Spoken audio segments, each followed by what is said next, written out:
On va parler de sexisme. Alors, je suis en retard, mais on s'en fout. Parce que là, j'étais en train de me faire une réflexion. Là, j'ai mal à ma dent. J'ai mal à ma dent depuis 2 mois et demi. Hein.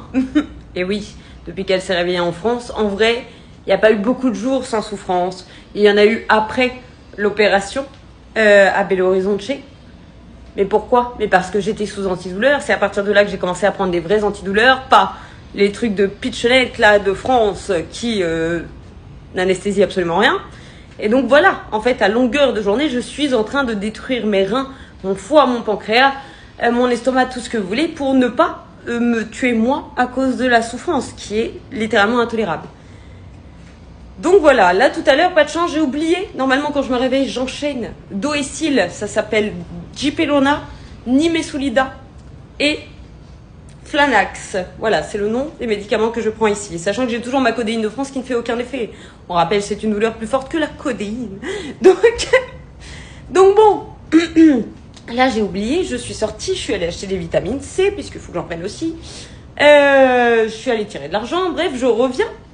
Et donc la douleur a eu le temps de se réveiller, et donc que moi je la sente à fond, puisque je suis sans antidouleur.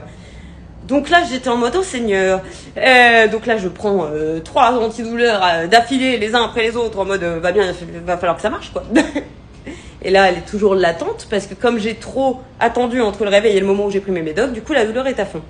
Bref, et c'est là que je commence à réfléchir, du coup, pendant que j'étais allongée, là, en PLS, en train de me dire, Je me suis dit, mais en fait, chose amusante, tous les hommes qui me sont tombés dessus par rapport à ça, parce que je vais pas les citer, mais vous reconnaîtrez, ça a été, non mais c'est une douleur fantôme, certainement ce que tu ressens, c'est dans ma bouche, c'est ma dent, je sais ce que je dis, ou ça a été, bon bah maintenant que ça va mieux, il est temps de se remettre à bosser, c'est une bonne intention dans le cas de cette personne, mais c'est ma bouche, ça fait 2 mois que j'ai une douleur, littéralement une des pires, classifiée scientifiquement, tout ce que vous voulez, même par vos confrères les hommes, et non.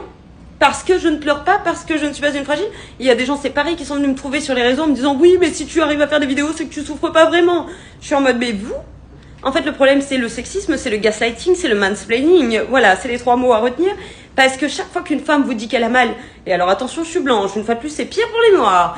Mais quand elle vous dit qu'elle a mal, pour vous, c'est rien, alors que vous pleurez dès que vous avez un rhume. Et vraiment, j'en connais des hommes qui chialent parce qu'ils ont le nez qui coule. Nous, on est là avec des douleurs littéralement insupportables, que ce soit l'accouchement, les dents, j'en sais rien, machin. Mais c'est pas grave parce que c'est des femmes.